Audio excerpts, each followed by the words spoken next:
ମହାଭାରତ କେବଳ ଏକ ଯୁଦ୍ଧ ନଥିଲା, ଏହା ମଣିଷର ଅନ୍ତରାତ୍ମାର ସବୁଠୁ ବଡ଼ ଆଇନା ଥିଲା। ଏହି ଯୁଦ୍ଧ କୌଣସି ରାଜ୍ୟ ଜିତିବା କିମ୍ବା ମୁକୁଟ ପିନ୍ଧିବା ପାଇଁ ଲଢ଼ା ଯାଇନଥିଲା, ଏହା ଧର୍ମକୁ ସ୍ଥାପନ କରିବା ପାଇଁ ଲଢ଼ା ଯାଇଥିଲା।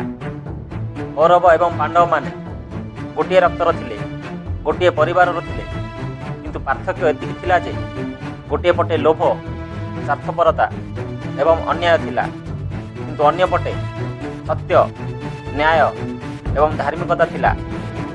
ଜୀବନରେ ମଧ୍ୟ ଆମକୁ ସ୍ୱୀକାର କରିବାକୁ ପଡ଼ିବ, ପ୍ରକୃତ ଯୁଦ୍ଧ ବାହାରେ ନୁହଁ, ଭିତରେ ଲଢ଼ିବାକୁ ପଡ଼ିଥାଏ।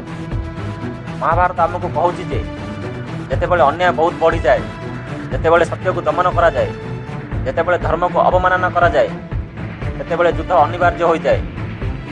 କୃଷ୍ଣ ଅର୍ଜୁନଙ୍କୁ କହିଥିଲେ, ଉଠ ଏବଂ ଯୁଦ୍ଧ କର, କାରଣ ଯୁଦ୍ଧରୁ ଫେରିଯାଇ ଧର୍ମକୁ ସୁରକ୍ଷା ଦିଆଯାଇପାରିବ ନାହିଁ। ଏହା ହିଁ ଜୀବନର ବାର୍ତ୍ତା ଅଟେ। ଯଦି ଆମେ ସତ୍ୟ ପକ୍ଷରେ ଅଛୁ, ତେବେ ଆମକୁ ଯୁଦ୍ଧ କରିବାକୁ ପଡ଼ିବ। ନୀରବ ରହିବା ହେଉଛି ଅଧର୍ମକୁ ସମର୍ଥନ କରିବା। ତେଣୁ ମହାଭାରତ ଆମକୁ ଦେଖାଇଲା ଯେ ସତ୍ୟ ପରାଜିତ ହୋଇପାରେ, କିନ୍ତୁ ତାକୁ ଦମନ କରାଯାଇପାରିବ ନାହିଁ।